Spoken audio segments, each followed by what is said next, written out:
On a quiet morning in rural Georgia, Elijah Cross is just fixing a fence post, his wife tending chickens, his son loading feed. Then, 3 sheriff's deputies roll up uninvited, shoving his wife, slamming his son against a wall, and threatening to take him away on bogus charges. They think Elijah is just another farmer. They don't know about the missions, the classified operations, the years he spent dismantling enemies who thought they held all the power. But when the dust settles that day, Elijah's real battle is only beginning, because the deputies aren't acting alone. Now, with everything on the line, Elijah must decide. Does he fight back in the open, or take the war to their doorstep the way only a Delta Force commander can? Before we go any further, comment where in the world you are watching from, and make sure to subscribe, because tomorrow's story is one you don't want to miss. The morning sun painted long shadows across the Cross family farm, its golden rays catching dewdrops on the fresh-cut grass. Elijah Cross stood at the fence line, his strong hands working methodically as he secured a loose post.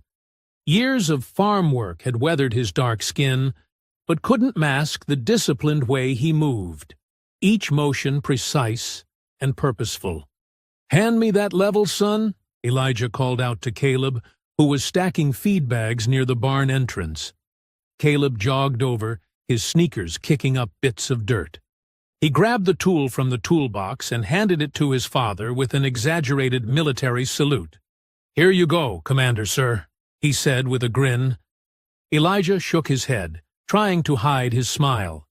"At ease, soldier. And it's just plain old farmer now."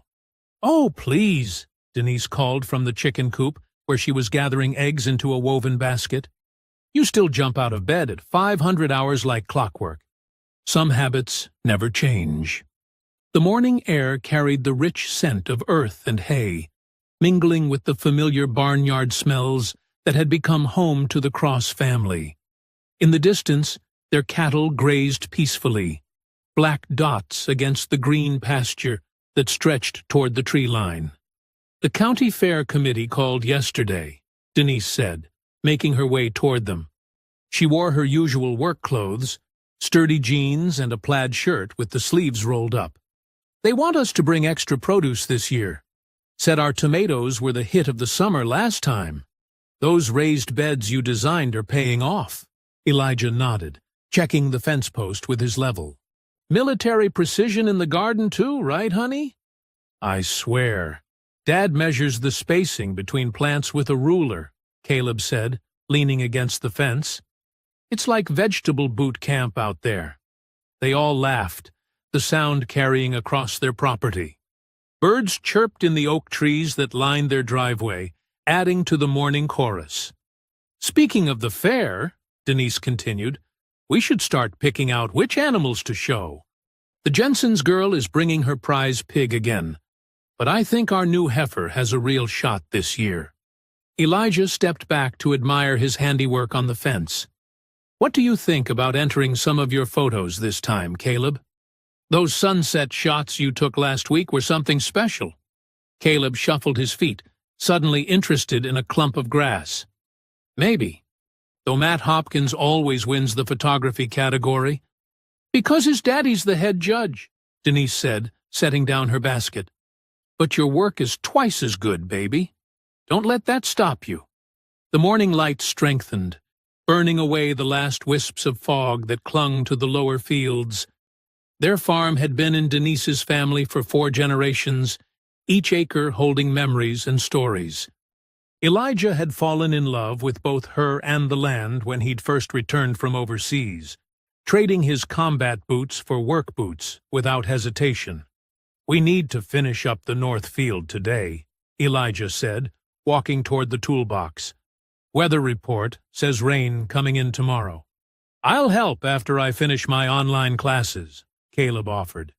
He'd been doing hybrid learning since the pandemic, splitting time between school and farm work. "That reminds me," Denise said. "Principal Watson asked if we'd donate some vegetables for the school's food drive next month." "Of course we will," Elijah nodded. "Might as well share the bounty." The morning was warming up now, promising another Georgian scorcher. Caleb wiped his forehead with his sleeve before returning to his feed-stacking duties. The barn's old wood gleamed honey gold in the sunlight, its red paint faded, but still proud. Elijah watched his son work, noting how the boy's movements had grown more assured over the past year. No longer the gangly teenager who used to trip over his own feet, Caleb was developing into a young man who carried himself with quiet confidence.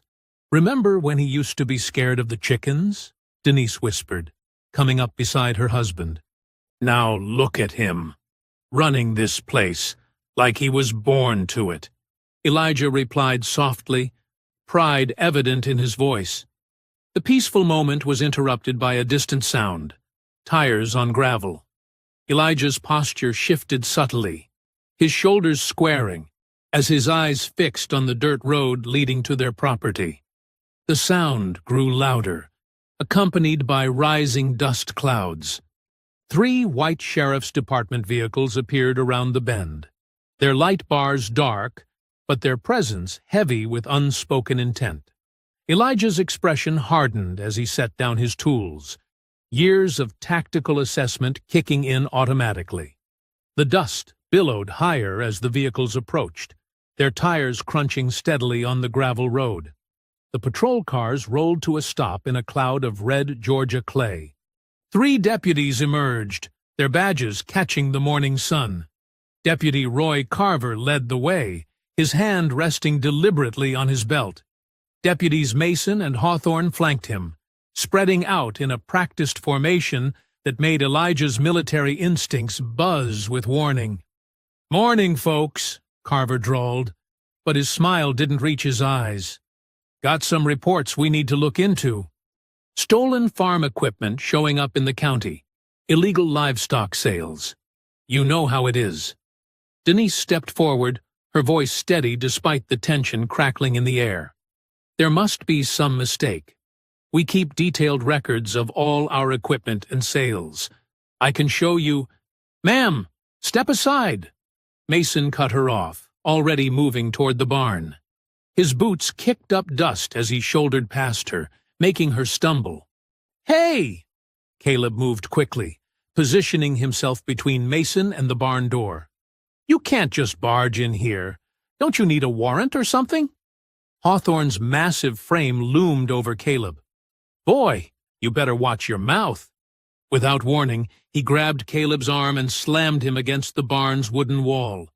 The impact made the whole structure shudder. "Get your hands off my son!" Denise rushed forward, maternal instinct overriding caution. Hawthorne's response was immediate and brutal. He shoved her hard, sending her sprawling onto the packed dirt. Elijah watched it all unfold, his body perfectly still save for his eyes, which tracked every movement with laser focus. His hands hung loose at his sides, but his fingers twitched almost imperceptibly. Years of training screamed at him to act, but experience kept him rooted, assessing, waiting. "This is private property," Elijah stated, his voice carrying across the yard with quiet authority. "If you have concerns, we can discuss them professionally." "Shut it!" Carver snapped, stalking closer. "Your boy here is resisting a legal investigation. That's grounds for arrest in this county." Mason was already pawing through some equipment near the barn entrance. "Look what we got here," he called out, pointing to a perfectly ordinary tractor part. "Serial numbers look suspicious to me." "That's ridiculous," Caleb protested, still pinned against the wall. "We bought that new last month. We have the receipt right in the—" Hawthorne twisted Caleb's arm harder, making him grunt in pain. "Nobody asked you to speak." Denise pushed herself up from the ground, dirt staining her jeans. There was a small cut on her cheek where she'd hit the ground. "This is harassment, plain and simple.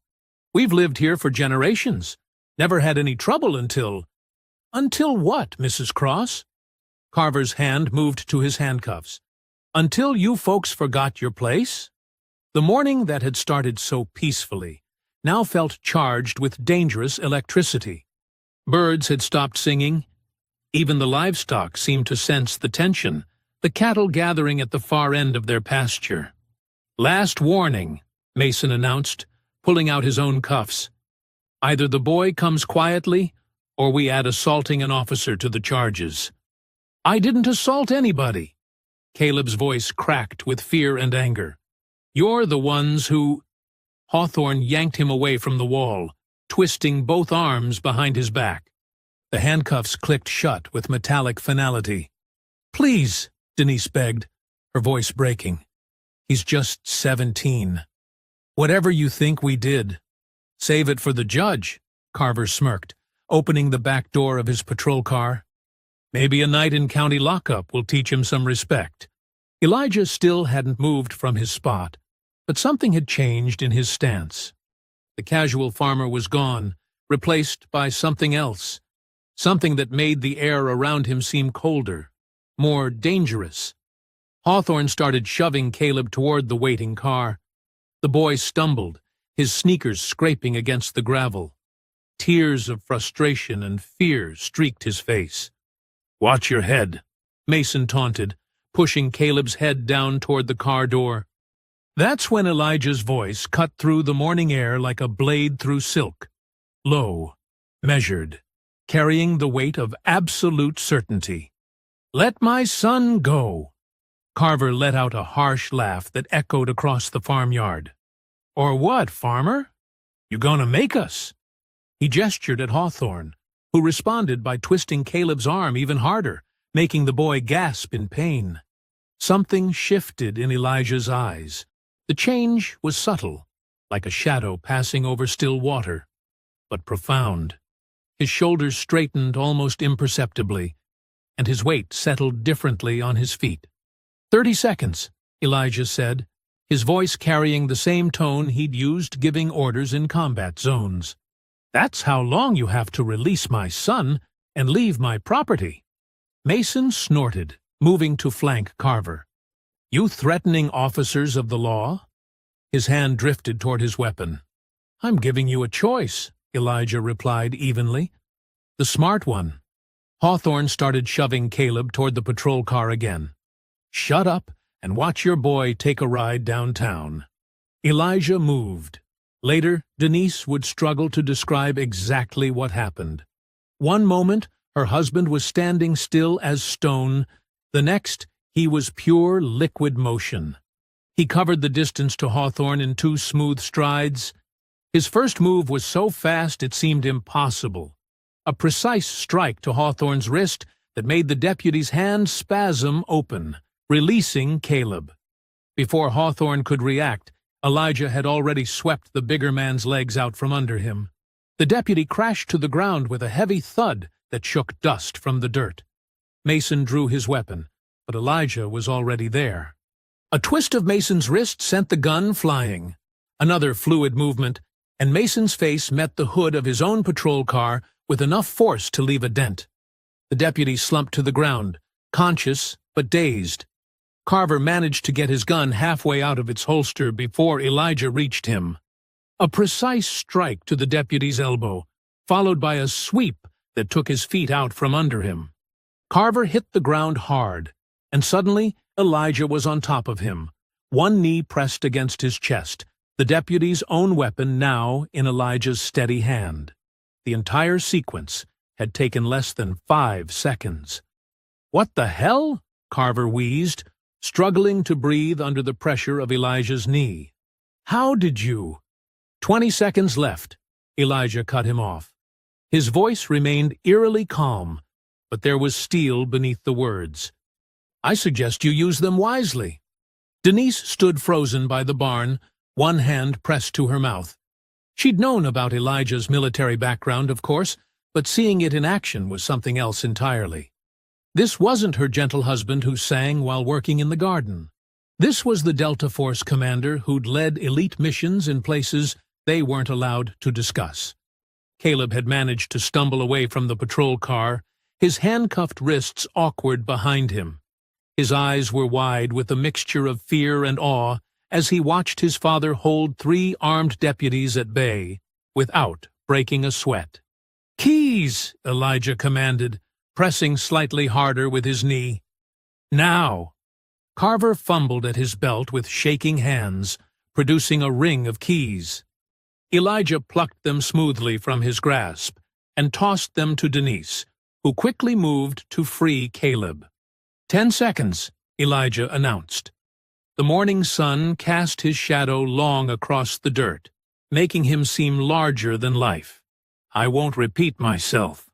Mason was pushing himself up from the ground, blood trickling from his nose. Hawthorne had rolled onto his side, still struggling to catch his breath. Neither made any move toward their weapons. "You're dead," Carver spat, though his voice trembled. "When the sheriff hears about this—" 5 seconds. Elijah's thumb clicked the safety off Carver's gun with deliberate slowness. "Would you like to waste them on threats?" The click seemed to break something in the deputy's resolve. Mason scrambled to his feet, practically dragging Hawthorne up with him. Carver squirmed until Elijah released him, then Crabbe walked backward before finding his footing. "Time's up," Elijah said softly. He ejected the magazine from Carver's gun, then the round in the chamber, before tossing the empty weapon at the deputy's feet. "Drive carefully now." The deputies piled into their vehicles with none of their earlier swagger. Engines roared to life, tires spun in the Georgia clay, and 3 patrol cars peeled out of the Cross family farm like the devil himself was chasing them. Elijah stood in the yard, watching until the last trail of dust settled on the horizon. His posture was still alert, ready, scanning for any sign of their return. The morning birds slowly resumed their singing, but the tension in the air hadn't fully dissipated. With measured steps, he walked back to the farmhouse porch, positioning himself where he had a clear view of the road. His eyes remained fixed on that distant curve where the deputies had disappeared, his expression unreadable, but his body coiled with latent energy. Inside the farmhouse, Denise's hands shook slightly as she measured coffee grounds into the filter. The familiar routine helped steady her nerves, but she couldn't stop glancing at Elijah, who sat at the kitchen table with his phone in his hand. His posture was still alert, military straight, though his expression had softened somewhat since they'd come inside. "You sure about this?" Denise asked, watching water drip into the pot. "Calling him directly?" "Tom Garvey needs to understand exactly what he's dealing with," Elijah replied, his thumb hovering over the contact. "And who he's dealing with." Caleb sat at the table across from his father, rubbing his wrists where the handcuffs had left red marks. "You know the sheriff? Like, personally?" "We served together. Hurricane relief in Florida, about 15 years back." Elijah's voice was matter-of-fact, but his eyes held something harder. "Before that, well, that's classified." He pressed the call button and put the phone on speaker. It rang 3 times before a gravelly voice answered. "Cross? Been a while." "Not long enough, Tom." Elijah's tone was measured, controlled. "We need to discuss what just happened on my property." There was a pause, then, "My deputies reported a disturbance." "Your deputies assaulted my wife and son without cause or warrant," Elijah cut in. "They're lucky to have walked away." Denise set 3 mugs of coffee on the table, her hand lingering on Elijah's shoulder. The touch seemed to ground him. "Now hold on," Garvey's voice crackled through the speaker. "They were investigating." "Spare me the bull about stolen equipment," Elijah said. "We both know that's not what this was about. Your boys came looking for trouble, Tom. They found it." Another pause, longer this time. When Garvey spoke again, his folksy charm had hardened into something more calculating. "You put 3 of my deputies in the dirt, Cross. That's assault on law enforcement. Is that what they told you?" Elijah's laugh held no humor. "Ask them who drew weapons first. Ask them who threw a woman to the ground and tried to drag away a minor without cause." He leaned closer to the phone. "Better yet, ask them if they want to try it again." Caleb watched his father with a mixture of pride and amazement. He'd never heard this edge in his voice before, never seen this side of him. You threatening my department, Cross? I'm giving you one warning, as a courtesy for old times' sake. Elijah's fingers drummed once on the table, then went still. Keep your deputies off my land. This stops now. Or what? Or I'll consider it a hostile action, Elijah said simply, and respond accordingly. The silence that followed was heavy with understanding. Denise could almost hear Garvey weighing his options, remembering exactly who he was dealing with. Finally, the sheriff's voice returned, tight with forced calm. I'll talk to my men. Make sure there's no misunderstanding. Do that. Elijah's tone made it clear the conversation was ending. And Tom, if anything happens to my family, there won't be another phone call. He ended the call, the kitchen falling quiet except for the soft ticking of the wall clock and the distant sound of wind in the oak trees outside. Caleb stared at his father, questions burning in his eyes. Dad, what you did out there? How? I mean, those moves were like something from an action movie. Denise sat down with her own coffee, wrapping both hands around the warm mug. She'd known parts of Elijah's past, but there was clearly more she'd never asked about. Elijah took a long sip of coffee before answering. Your dad used to do a different kind of farming, overseas. His voice was gentle now, almost apologetic. The kind that involved protecting people who couldn't protect themselves. But that was... Caleb gestured vaguely. I mean, you were like a ninja out there. Delta Force, Elijah corrected quietly. We trained to end fights before they began. To be precise, efficient. He reached across the table and squeezed his son's hand. I never wanted to use those skills here. Not in our home. I'm glad you could, though, Caleb said softly. When they grabbed me, I was scared. But then you just... He mimicked a quick hand motion, grinning despite himself. Let's hope we never need those skills again, Denise said. But she smiled, too, the tension finally starting to leave her shoulders. They moved around the kitchen together, falling into their usual rhythm as Denise prepared sandwiches for a late lunch. The familiar routine felt good, grounding after the chaos of the morning. Elijah helped slice tomatoes from their garden, while Caleb set the table, their movements natural and unhurried. As they sat down to eat, the farmhouse was peaceful again. Through the kitchen window, the dirt road stretched empty and quiet under the afternoon sun. The only movement was butterflies drifting over Denise's flower garden and a few chickens scratching in the yard.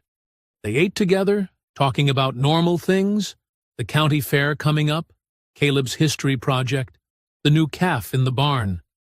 The morning's violence felt distant now, like a bad dream fading in the warmth of day. The warm evening air had settled over the Cross farm like a blanket, bringing with it the chirping of crickets and the gentle rustling of leaves. Inside the farmhouse, Denise hummed softly as she wiped down the kitchen counters, the familiar motion helping to ease the last remnants of tension from the morning's confrontation. The dishes clinked quietly in the sink as she worked, accompanied by the muffled beat of music drifting down from Caleb's room upstairs. On the front porch, Elijah sat in his favorite rocking chair, a well-worn paperback in his hands. But his eyes kept drifting from the pages to scan the darkened property, a habit born from years of training that he'd never quite shaken. The porch light cast a yellow glow that pushed back the darkness, creating a small circle of visibility around the house. The peaceful evening shattered in an instant. A truck engine roared on the road, too fast and too loud. Elijah's body tensed before his mind could process why. Then came the sharp crack of gunfire. Pop, pop, pop, and the horrible sound of glass exploding inward. "Get down!" Elijah shouted, already moving. He burst through the front door as bullets punched through windows, sending deadly shards flying. Denise screamed from the kitchen. "Mom!" Caleb's voice carried from upstairs, panic-stricken. Elijah crossed the space to Denise in 3 long strides, grabbing her arm and pulling her to the floor. They pressed against the kitchen cabinet as another shot rang out, this one taking out the window above the sink. Glass rained down, tinkling against the metal sink and scattering across the floor.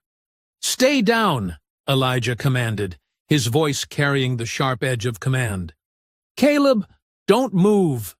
The truck's engine faded into the distance, leaving behind the acrid smell of gunpowder and the sound of Denise's rapid breathing. For a long moment, no one moved. Elijah's hand stayed firm on Denise's shoulder, his body partially shielding hers as he listened intently for any sign the attackers might return. "Is everyone okay?" he called out, his voice steady despite the adrenaline coursing through him. "I'm fine," Caleb shouted back, his voice shaky. "They didn't hit up here." Denise nodded against Elijah's shoulder, unable to find her voice just yet. Her hands trembled as she gripped his arm. "Stay where you are," Elijah ordered. He moved in a low crouch to the wall, pressing his back against it as he made his way to the window. Glass crunched under his boots with each careful step. The night outside had gone quiet again, but it wasn't the peaceful quiet of before. This silence felt hostile, watchful. Elijah's eyes, already adjusted to the darkness, scanned the property methodically. The truck was long gone, leaving only tire tracks in the dirt road and bullet holes in their home. "Caleb," he called up, "stay in your room until I clear the house. Denise, kitchen corner, away from windows." Moving with practiced efficiency, Elijah checked each room, each closet, each possible point of entry. The routine came back to him like muscle memory. Clear corners, check sight lines, secure the perimeter. When he was certain the immediate threat had passed, he allowed his family to move. Caleb practically flew down the stairs, his face pale in the dim light. He hugged his mother tight as she emerged from the kitchen corner, both of them trembling slightly. "I need to check outside," Elijah said, his voice gentler now, but still carrying authority. "Stay away from the windows. Caleb, help your mother clean up the glass, but be careful." The night air felt different as Elijah stepped onto the porch, heavier somehow.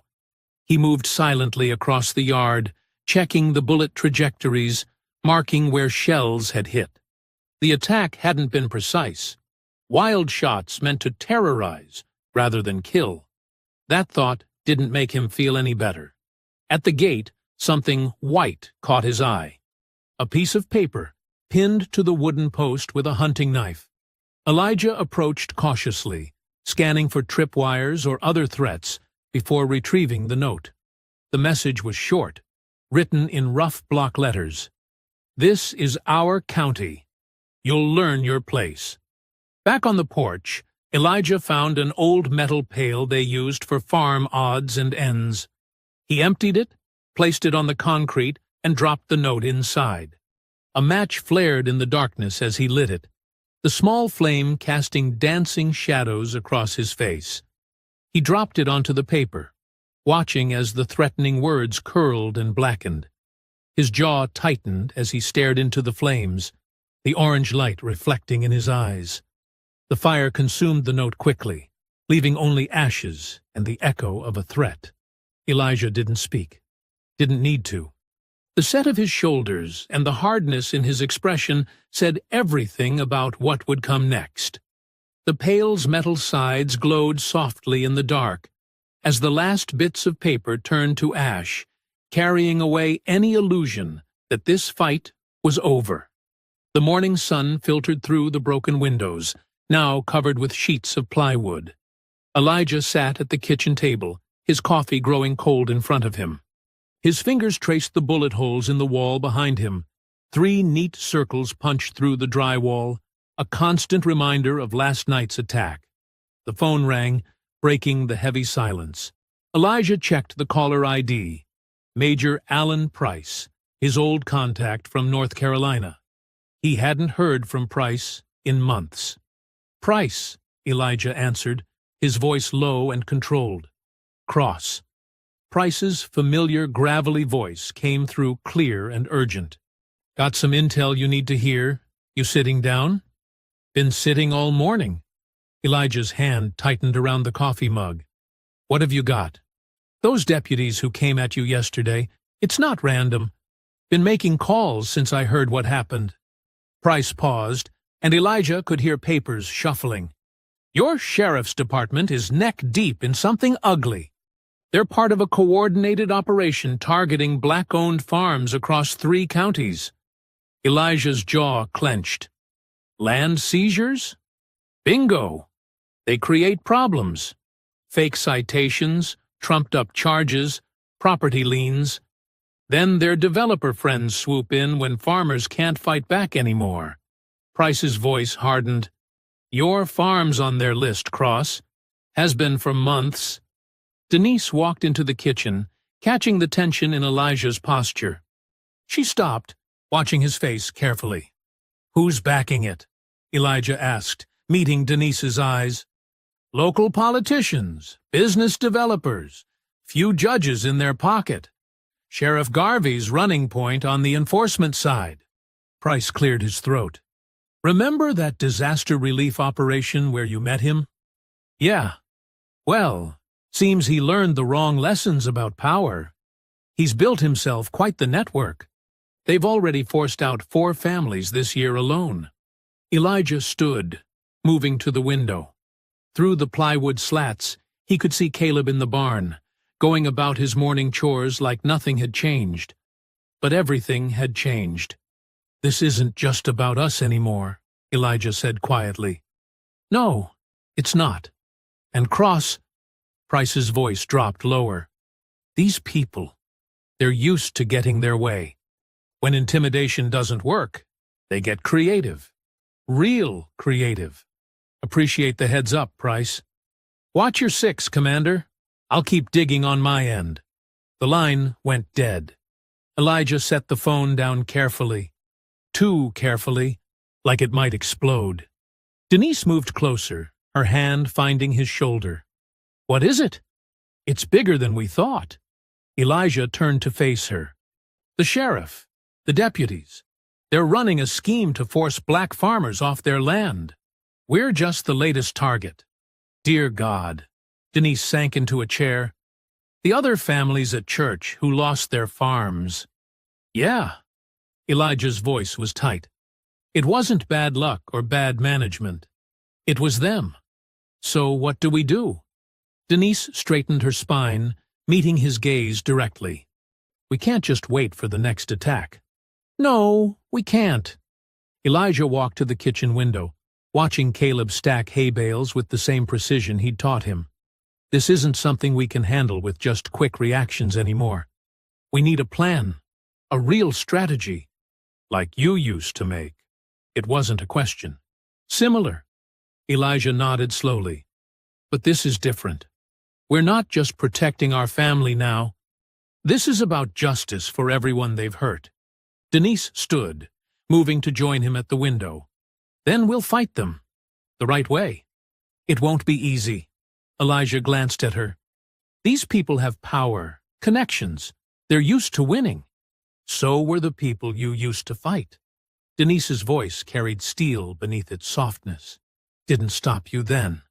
A ghost of a smile touched Elijah's lips. No, it didn't. The day passed in a blur of repairs and planning.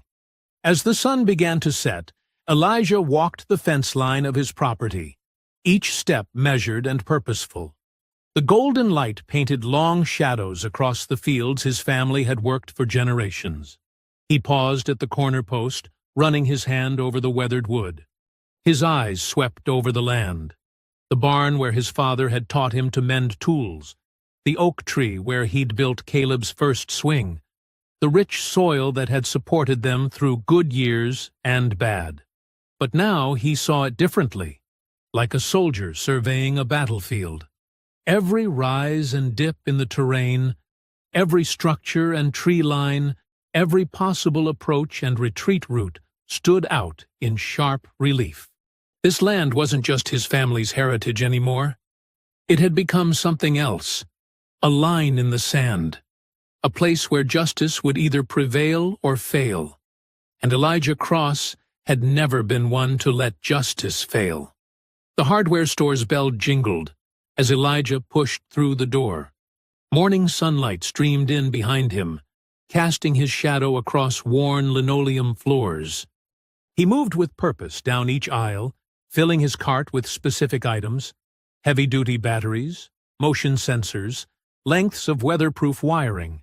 At the electronics store next door, the young clerk's eyes widened at Elijah's list.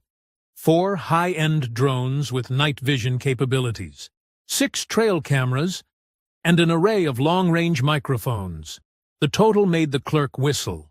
"Starting a security company, sir?" he asked, scanning each item. "Something like that." Elijah's tone was pleasant but closed off further questions. Back at the farm, Caleb watched from the porch as his father's truck pulled up, the bed loaded with bags and boxes. He jumped up to help unload, lifting a drone box with reverent care. "This is some serious gear, Dad." Caleb turned the box over in his hands, studying the specs. "Military grade?" "Civilian version," Elijah corrected, pulling out more equipment. "But it'll do the job. Want to learn how to set it up?" Caleb's face lit up. "Really? Really?"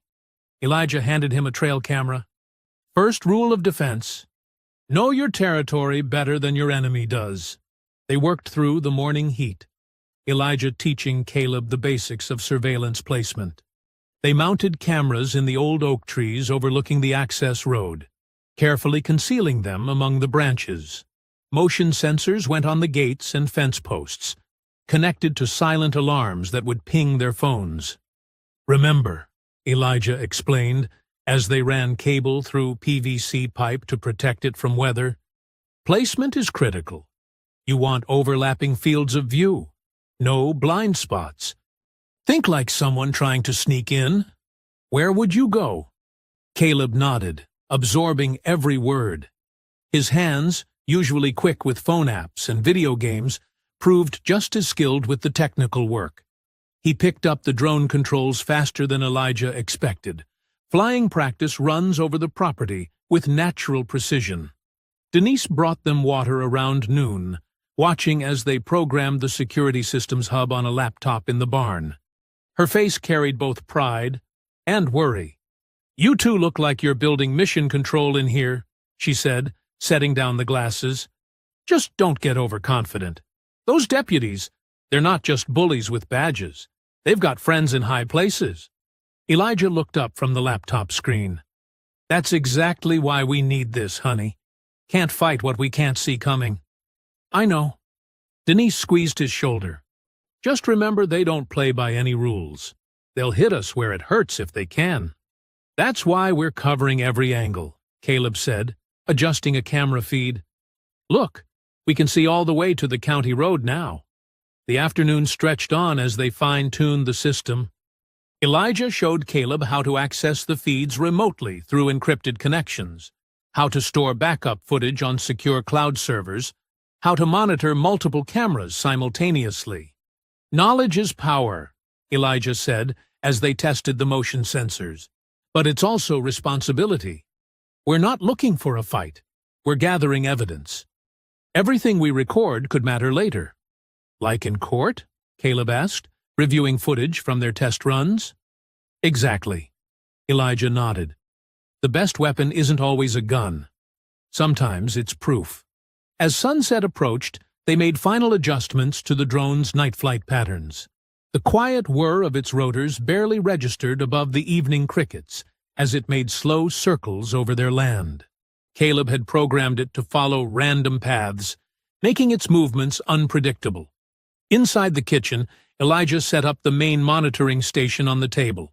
3 laptops displaying different camera angles, a tablet showing the drone's thermal imaging feed. Caleb pulled up a chair beside him, eyes bright with focus, as they watched the property's perimeter in crisp digital clarity. "Pretty impressive setup," Denise said, bringing them coffee. "Looks like one of those surveillance rooms from your action movies, Caleb." "Better," Caleb replied, not looking away from the screens. This one's real. The sun sank below the horizon, painting the sky in deep purples and blues. On the thermal cameras, the cooling land turned dark, while warm-blooded creatures showed up as bright spots. Deer crossing the back field, raccoons investigating the compost pile, an owl swooping silently between trees. Elijah adjusted the drone's elevation, watching the road through its high-definition camera. Every passing car registered on their system now, its speed and direction logged automatically. No one could approach the farm without being seen, day or night. "First shift's yours," Elijah told Caleb, pointing to specific indicators on the screens. "Watch these patterns. Anything unusual, you wake me immediately." "Yes, sir." Caleb's voice carried the same quiet determination Elijah had heard in his own years ago during his first night watch in far more dangerous places. The kitchen settled into focused silence, broken only by the soft hum of electronics and the occasional click of keys as Caleb logged routine observations. Through the windows, the drone's navigation lights blinked steadily against the darkening sky, a guardian making its endless rounds. Elijah's fingers moved across the laptop keyboard, scrolling through 2 days of surveillance footage. The kitchen table had become their command center, covered in notebooks and maps. Coffee grew cold in his mug as he leaned forward, studying the screen with laser focus. "There," he muttered, marking another timestamp. Deputy Hawthorne's cruiser appeared for the third time that week, circling slowly past the Miller farm down the road. The pattern was becoming clear: systematic passes by different properties, always black-owned farms. Around midnight, the footage showed something else. 2 unmarked pickup trucks, mud-splattered to hide their plates, pulled off onto a logging road. Deputies' cruisers arrived minutes later. The thermal camera caught their heat signatures. 4 men talking in the darkness, passing something between them. Money? Documents? The resolution wasn't clear enough to tell. Denise came in from the garden, wiping soil from her hands. She paused behind Elijah's chair, watching the footage replay. "Found something?" she asked. "More than something." Elijah pointed to different clips. "They're not just harassing people randomly. Look at the timing, the routes. This is coordinated."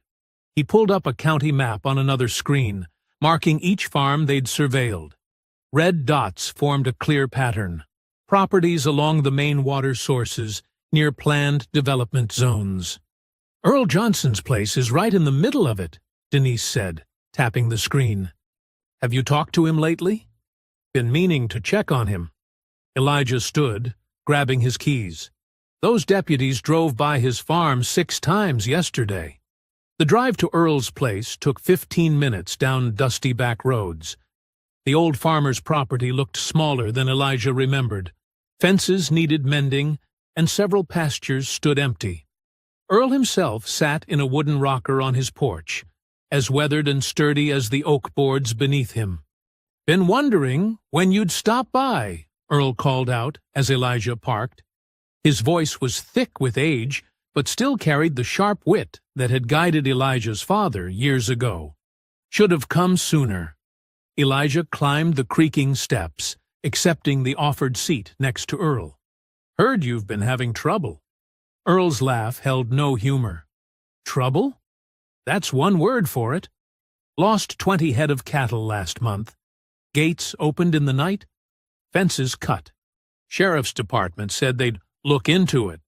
Next thing I know, banks calling about missed payments." "They're targeting you," Elijah said quietly.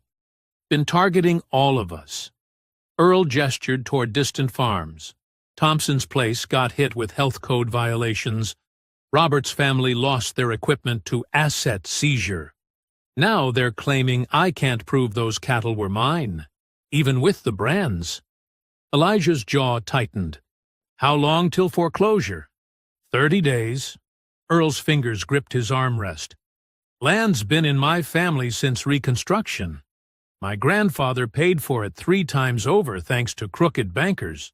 Now they're trying to take it with badges instead of banks. Back at home, Denise worked the phones. Her old skills as a school administrator proved valuable. Organizing information, connecting people, documenting everything. By evening, she had filled 3 notebooks with similar stories from neighboring farms. "It's the same pattern everywhere," she told Elijah, spreading papers across their kitchen table. "First come the citations, health code, property maintenance, livestock regulations. Then equipment gets vandalized or stolen. Finally, foreclosure notices arrive just when farmers are most vulnerable." Elijah studied the growing map of targeted properties. Red pins formed a web across the county, each representing a family fighting to keep their land. Some pins had dates beside them, foreclosure deadlines approaching like a tide of red ink. "They're picking us off one by one," he said, "using the law as a weapon." "Earl's not the only one running out of time," Denise added. "The Williams family has 2 weeks left. Jackson's maybe a month. Once these properties get seized, they'll be sold at auction before anyone can fight it in court." The drone feeds continued streaming on nearby screens, constant eyes watching over their community. As night fell, Elijah noticed movement on the eastern approach. Headlights appeared, moving slower than normal traffic. The vehicle crept along the county road, passed their front gate, then turned away without stopping. Elijah froze the frame, enhancing the image. The license plate stood out clearly in the infrared camera's view. He wrote down the numbers, adding them to their growing database of suspicious vehicles. "Got you," he whispered, marking the time and direction. Every piece of evidence mattered now. Their neighbors' lands, their heritage, their future, all of it hung by threads being cut one by one. But threads could also be woven into nets, and Elijah intended to catch every predator stalking their community. The drone's quiet hum continued overhead, its cameras recording through the darkness. On the wall, the map's red pins seemed to glow like warning lights, marking the battleground where an entire community's legacy would be won or lost. The county courthouse buzzed with quiet conversation as people filed into the monthly public meeting. Fluorescent lights cast a harsh glare over the wood-paneled walls and rows of metal folding chairs. Elijah sat near the back, a USB drive heavy in his pocket. Denise squeezed his hand, her eyes steady and determined. Sheriff Garvey sat at the front table with other county officials, his badge gleaming. Deputy Mason lounged against the wall, arms crossed, looking bored.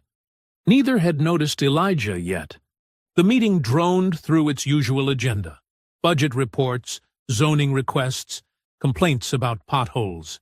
When the chairman finally called for public comments, Elijah stood. A few heads turned, recognizing him. Deputy Mason straightened, his casual stance becoming rigid. "My name is Elijah Cross," he began, voice clear and measured. "I'm here to address ongoing issues with our sheriff's department's treatment of local farmers." Sheriff Garvey's face tightened. Before he could interrupt, Elijah continued, "I have video evidence of deputy misconduct that this council needs to see." He walked to the projector setup, plugging in his drive. The room went quiet as the screen flickered to life. The timestamp showed 3 days ago. Earl Johnson's farm in broad daylight. The footage was crystal clear. Deputy Mason's cruiser pulled up to Earl's gate. The elderly farmer walked out to meet him, moving slowly with his cane. Their conversation was inaudible, but Earl's body language showed confusion, then anger, as Mason demanded to check his barn. When Earl tried to ask for a warrant, Mason grabbed him. The deputy's face twisted with contempt as he shoved the old man backward. Earl fell hard, his cane clattering away. Mason stood over him, hand on his weapon, shouting something while Earl struggled to get up. Gasps filled the room. A woman near the front covered her mouth. Two reporters from the local paper frantically scribbled notes. Sheriff Garvey's face had gone red. "This isn't an isolated incident," Elijah said into the stunned silence. "Mr. Johnson is 73 years old. He's farmed that land for 50 years. There was no warrant, no probable cause, just intimidation." More footage played. Mason's cruiser making repeated passes by the property. Late-night meetings with unmarked vehicles. Cattle gates mysteriously open the next morning. Each clip was time-stamped, documented. "Point of order!" Sheriff Garvey stood, his chair scraping back. "This is unauthorized surveillance footage. It has no place." "This is public comment time," Denise called out from her seat. "The rules say 5 minutes per speaker. He has 2 minutes left." Other voices joined in, demanding Elijah be allowed to finish. The chairman, looking uncomfortable, nodded for him to continue. "These actions are part of a pattern," Elijah said. His voice remained calm, but carried throughout the room. "Black farmers across this county have faced similar treatment. False citations, vandalism, suspicious foreclosures, all while certain developers wait to buy the land at auction." He played one final clip. Mason and another deputy laughing as they posted a foreclosure notice on Earl's Gate. The timestamp was yesterday. "This stops now," Elijah said. "Either the council investigates, or these videos go to state authorities and national media." He looked directly at Sheriff Garvey. "Your choice." Phones were out everywhere now, recording. The two reporters had moved closer, peppered Elijah with questions as he returned to his seat. Deputy Mason had vanished from his spot by the wall. The chairman called a 10-minute recess.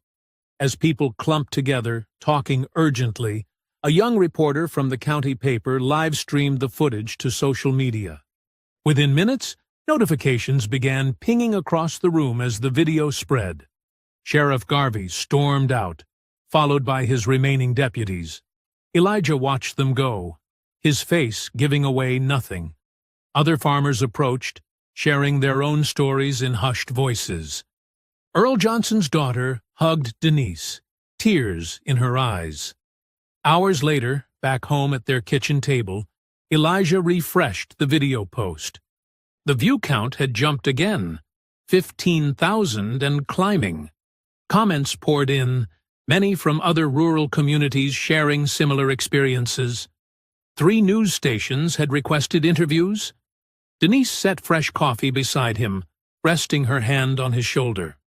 Her small smile carried pride and hope. The footage played silently on his laptop. Earl struggling to stand while Mason towered over him. But now the world was watching. Now there were witnesses. "They can't hide it anymore," Denise said softly. Elijah nodded, covering her hand with his. The view counter ticked upward again. Each new number felt like a small victory, a crack in the wall of silence that had protected corruption for so long. For the first time since the deputies had first appeared on their farm, they felt the tide beginning to turn. Local news notifications popped up on his phone. The story was spreading, gaining momentum with every share and repost. Their quiet war for justice had finally found its voice. The question now was how their opponents would respond. The crackle of flames woke Elijah at 2 a.m. Smoke filled his nostrils before his eyes even opened. He bolted upright, already moving as Denise stirred beside him. "Fire!" he shouted, yanking on his boots. "Caleb, get up!" Through their bedroom window, orange light flickered against the night sky. The storage barn, where they kept their tractors and most expensive equipment, was engulfed in flames. The fire had already eaten through half the roof. Caleb burst out of his room, pulling on a jacket. "Dad!"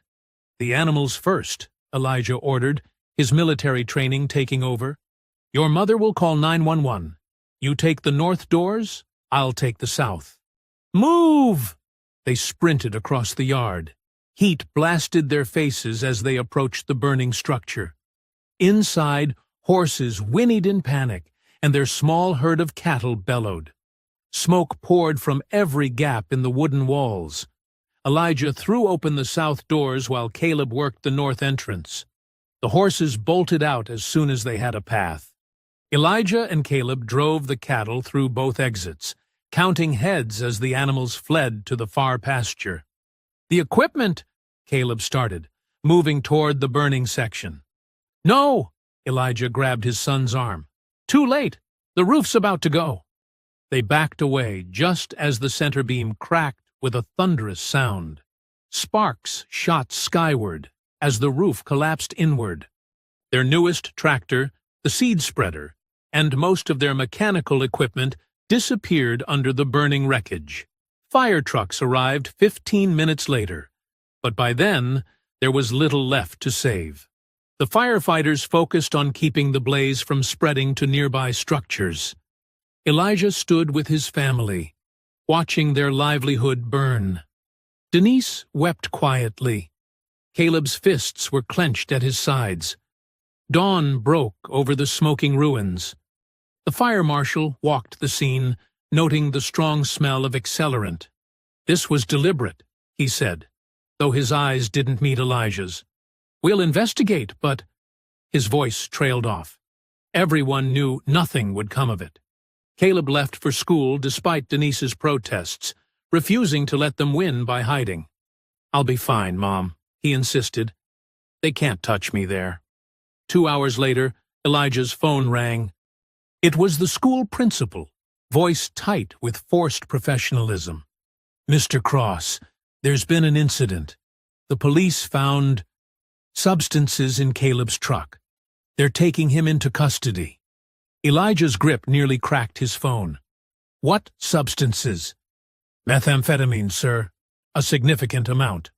The drive to the school was a blur. Elijah and Denise arrived to find police cars in the parking lot, students filming with their phones as deputies led Caleb away in handcuffs. Deputy Mason stood by Caleb's truck, holding up a clear bag of crystals he'd discovered during his search. "Look what we found," Mason sneered as they approached. "Seems like someone's been busy." "That's not mine," Caleb shouted. "They planted it. Dad, you know I'd never—" "Shut it, kid." Mason grabbed Caleb's arm roughly. "You have the right to remain silent. Use it." Denise moved forward, but Elijah held her back. His face was expressionless, but his eyes burned as they followed every movement, every face, every detail of the scene. He watched them put his son in the back of a patrol car, memorizing badge numbers and license plates. At the station, they refused to let them see Caleb. The booking officer smiled coldly as he read the charges. "Possession with intent to distribute. That's a felony. Bail hearings tomorrow morning." Outside, reporters had already gathered. Local news vans lined the street, cameras rolling as a reporter spoke into her microphone. Following recent allegations against the sheriff's department, police have uncovered possible gang activity at the center of the controversy. The son of Elijah Cross, who recently accused deputies of harassment, was arrested today with a large quantity of illegal drugs.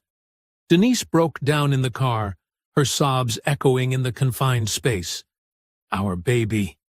They're going to ruin his life. Everything we built. Everything we fought for." Elijah sat rigid in the driver's seat, staring straight ahead. His silence was deeper than words, colder than ice. His mind catalogued and calculated resources, contacts, contingencies. The tactician in him, the part that had led men through the world's worst places, was already mapping out the next phase of this war.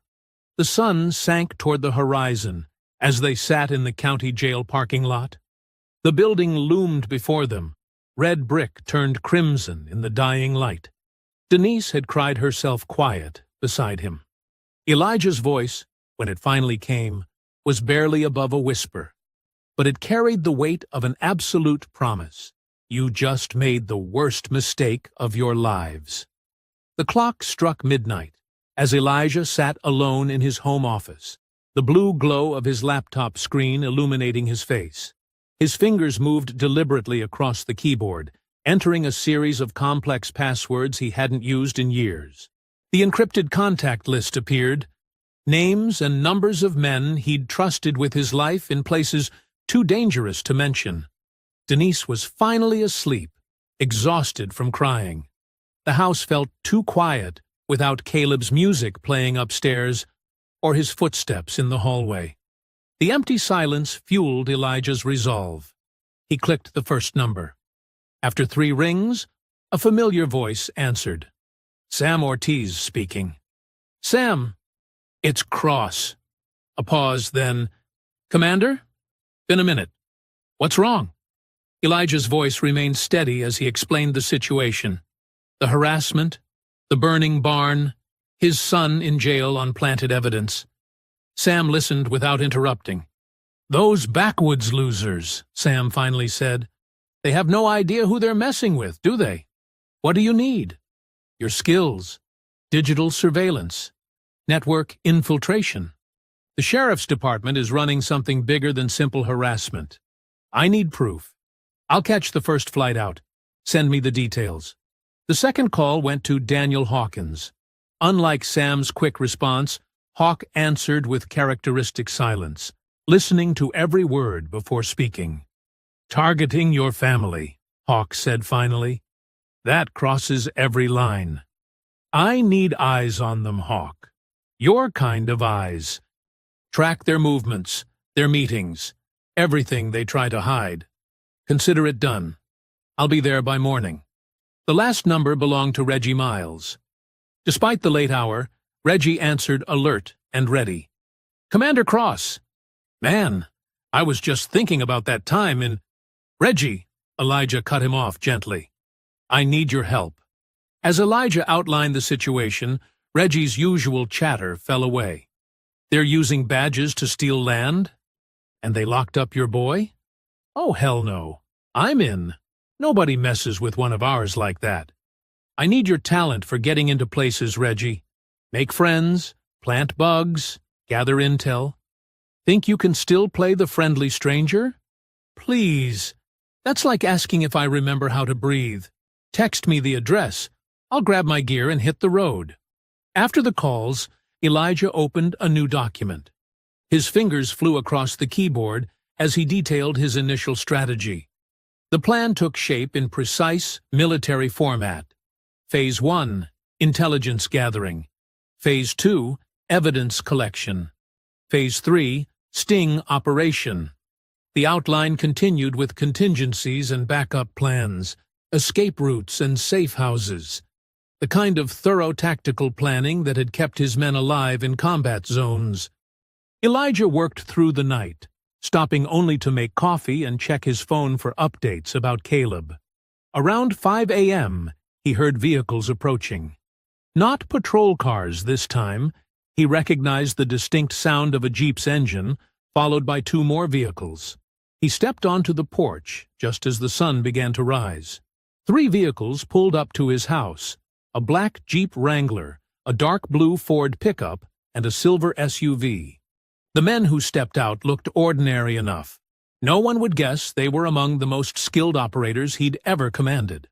Sam Ortiz emerged from the Jeep, laptop bag slung over his shoulder, his usual grin replaced by focused determination.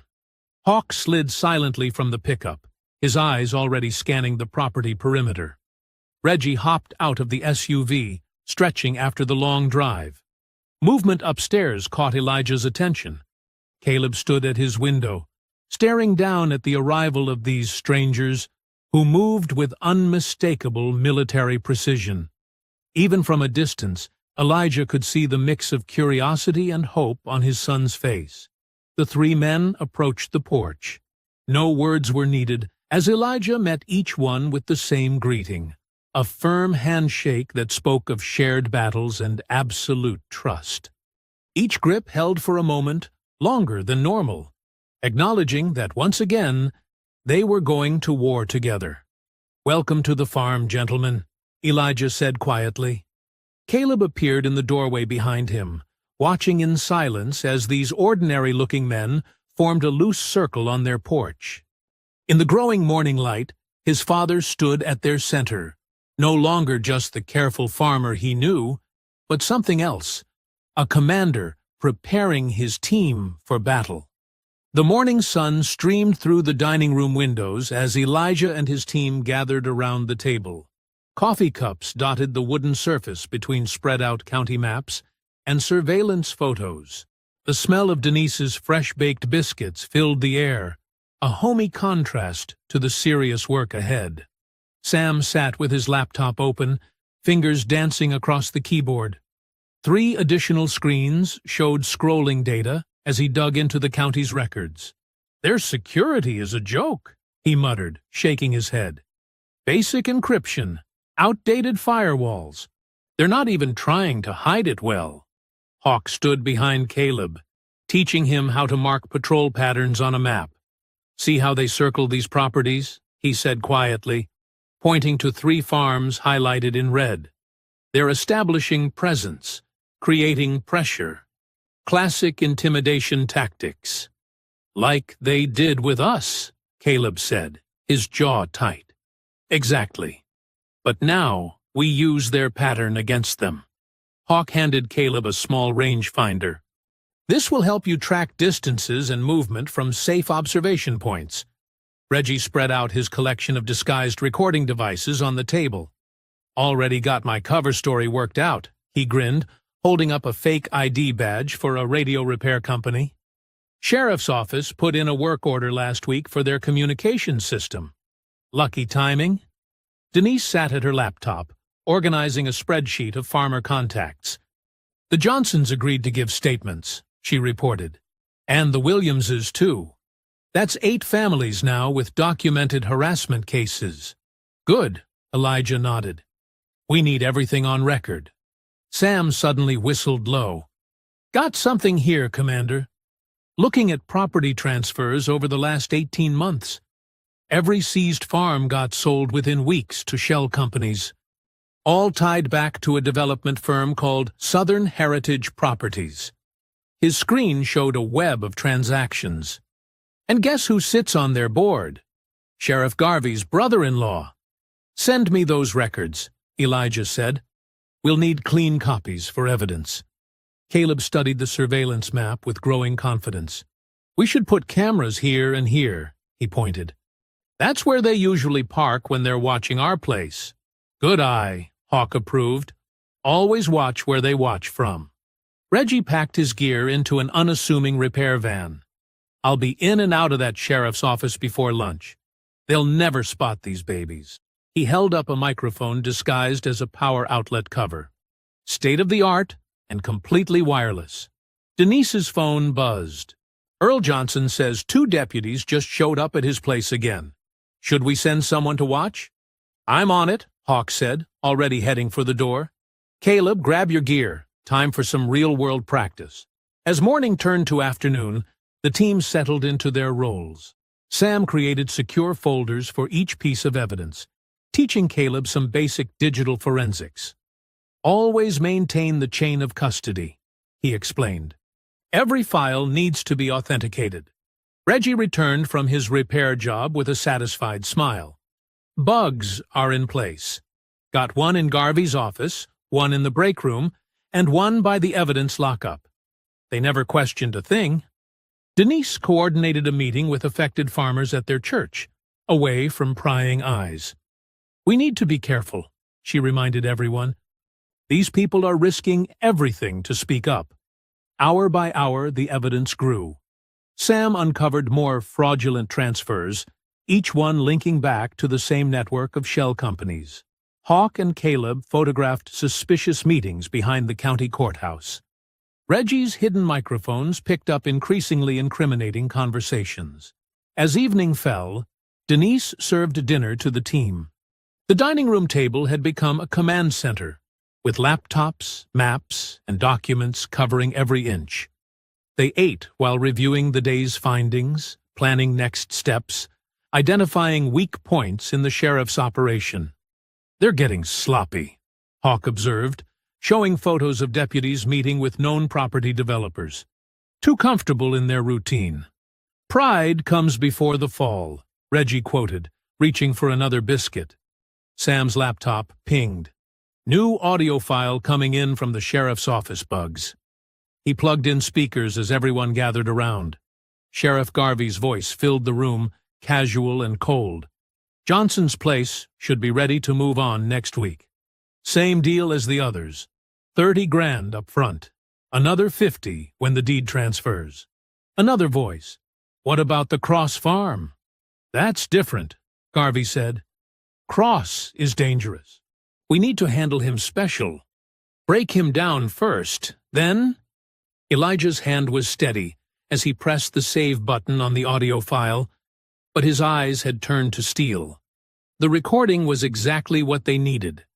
Clear evidence of conspiracy and corruption. But hearing them discuss his family so callously made his jaw clench.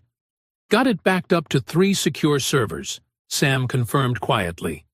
Denise touched Elijah's shoulder. The room fell silent as the implications sank in. They had proof now. Irrefutable proof of the sheriff's crimes. The next phase could begin. The wooden pews of Mount Zion Baptist Church filled quickly that Wednesday evening. Denise stood at the pulpit, her usual quiet demeanor replaced by focused determination as she arranged the microphone. Community members filed in, farmers, teachers, shop owners, their whispers echoing off the high ceiling. Caleb set up his camera equipment near the front, making sure every angle was covered. 2 local news crews had already stationed themselves along the walls, their bright lights casting long shadows across the worn floorboards. "Thank you all for coming tonight," Denise began, her voice steady despite the crowd. "We're here because what's happening in our county can't stay hidden anymore. Every person who speaks tonight has a story that needs to be heard." Earl Johnson went first, his weathered hands gripping the podium. "Been farming that land 43 years, he said, voice cracking. "My daddy farmed it before me. Then last month, they claim I'm missing 6 head of cattle. I know I never lost. Next thing, there's liens and fines I never knew about." The cameras rolled as more farmers stepped forward. Sarah Williams described deputies trespassing on her property at night. Marcus Turner showed photos of his vandalized equipment. Each story built on the last, revealing a clear pattern of harassment and intimidation. "They said my irrigation system was illegally modified," James Foster testified, his wife nodding beside him. "Gave me 24 hours to fix violations that didn't exist. When I argued, they arrested my son for interfering with an investigation." In the back of the church, Hawk discreetly filmed the audience, documenting who came and went. 2 of Sheriff Garvey's plainclothes deputies had slipped in, thinking themselves unnoticed. Their presence only proved how important this meeting was. Caleb's phone buzzed with supportive messages from his classmates. Word was spreading through the school about what really happened. His media club friends had started an online campaign questioning the drug charges, sharing clips from earlier protests against police corruption. "My son was targeted too," Denise said when the testimonies finished. "They planted evidence, tried to ruin his future. But we won't let them destroy our children's lives or steal the land we worked so hard for." The local reporters pressed forward, microphones extended. "Mrs. Cross, are you saying the sheriff's department is deliberately targeting black-owned farms?" "The evidence speaks for itself," she replied calmly. "Look at the pattern. Look at the property records. Ask yourself who benefits when our farms are seized and sold." More questions followed, but Denise kept her answers measured and precise, just as Elijah had advised. Don't give them anything to twist. Let the facts tell the story. Outside the church, Elijah watched the parking lot from his truck, scanning for any signs of retaliation. The sheriff's men were getting desperate. Public sentiment was turning against them as more people connected the dots. His phone lit up with a text from Sam. "Sheriff's office going crazy. Multiple calls to lawyers and developers. They know they're exposed. Reggie's message followed. Bugs picked up Garvey, ordering all files moved off-site, starting to cover tracks. The town hall lasted nearly 3 hours. When it finally ended, people lingered in small groups, sharing more stories, exchanging numbers, building the network of resistance that Denise had carefully cultivated. "You did good, Mom," Caleb said, as they packed up the camera equipment. "This is going to wake people up." "It's just the beginning," she replied, hugging him close. "But at least now they know they're not alone." Elijah drove them home along dark country roads, watching for tail lights in his mirrors. The night felt charged with possibility and danger.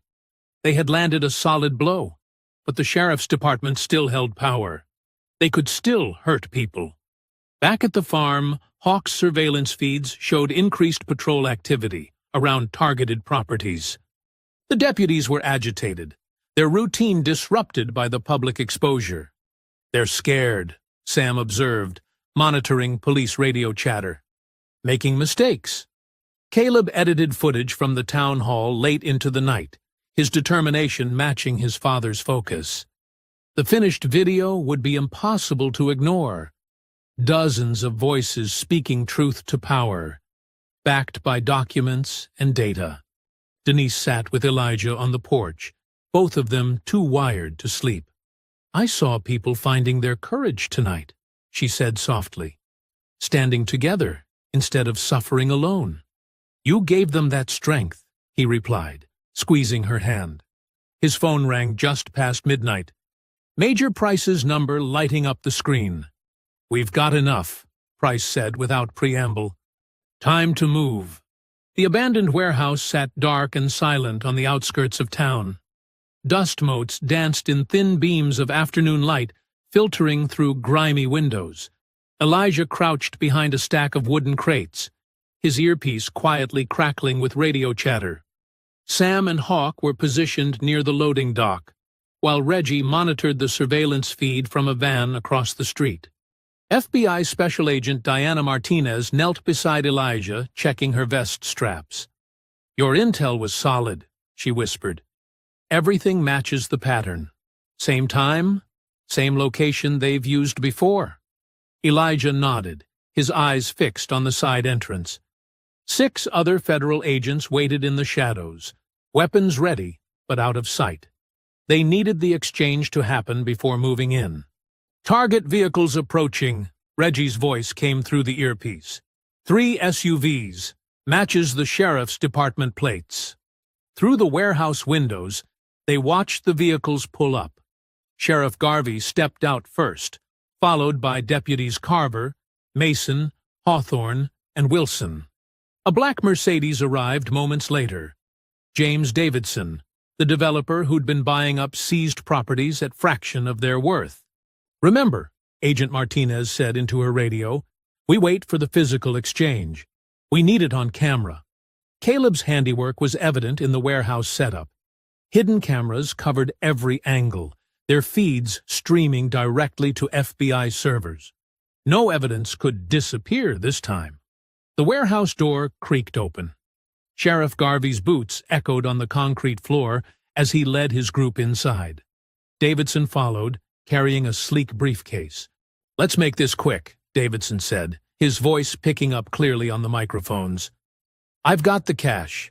You have the deeds?" "Right here." Garvey patted a manila envelope. 7 properties, all clean and clear. Previous owners won't be causing any more trouble. "The Cross Farm?" Davidson asked. "Working on it," Carver cut in. "Had a setback, but we've got the kid on charges. Father will fold soon enough." Elijah's jaw tightened, but he remained perfectly still. They needed more. Davidson opened his briefcase, stacks of bills visible in the dim light. 200,000, as agreed, plus 50 extra for expediting the Johnson and Williams properties. "Show me those deeds first," Davidson said, reaching for the envelope. Garvey spread the documents on a dusty table. Property transfers, court orders, foreclosure notices. all fabricated to appear legal. "Everything looks in order," Davidson said, sliding the briefcase across. "Pleasure doing business." The moment Garvey's hand touched the money, Agent Martinez's voice cut through the warehouse. "FBI! Everyone on the ground!" Agents burst from their positions, weapons drawn. Hawk and Sam blocked the exits while federal officers swarmed in. "Tom Garvey," Martinez announced, "you're under arrest for conspiracy, corruption, civil rights violations, and criminal enterprise."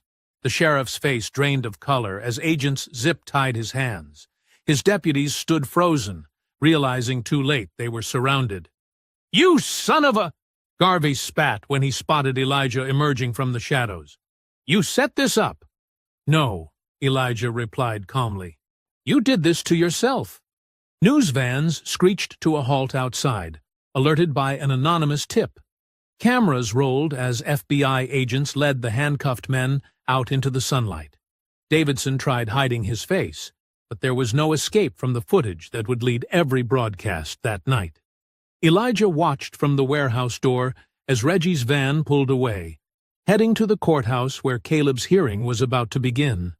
With the sheriff in custody and the conspiracy exposed, the drug charges wouldn't stand. The afternoon sun was bright after the warehouse darkness. Reporters shouted questions as agents loaded their prisoners into waiting vehicles.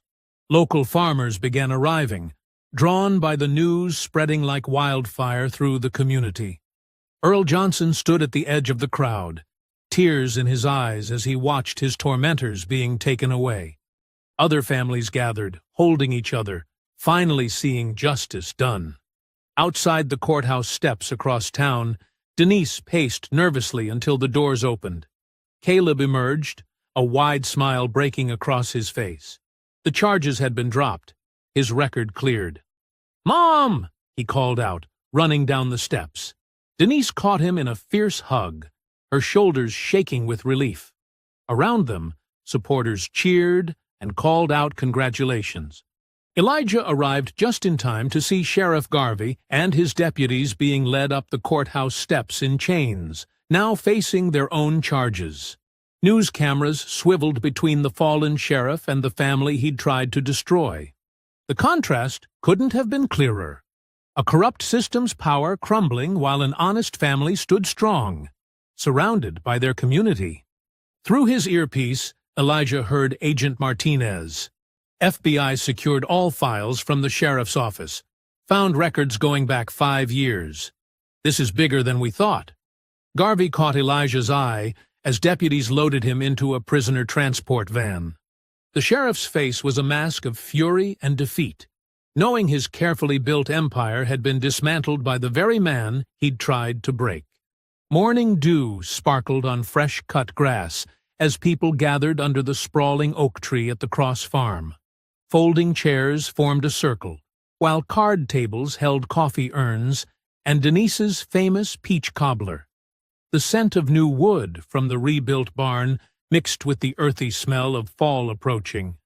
Earl Johnson sat with his grandson, pointing out improvements made since the community pitched in to restore his cattle fencing.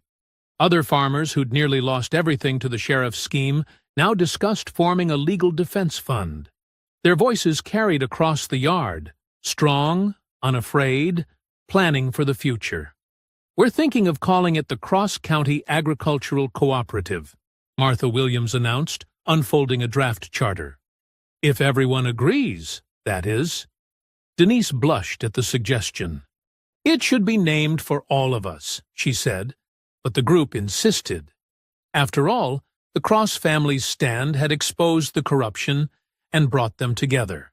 Caleb moved through the crowd with his camera, documenting the meeting for his growing archive. The scholarship committee had been impressed by his footage of the sting operation, but it was his interviews with affected families that sealed the deal. Full ride to journalism school, his mother hadn't stopped smiling for days. "Got everything set for D.C. next week?" Sam asked Denise, helping himself to more coffee.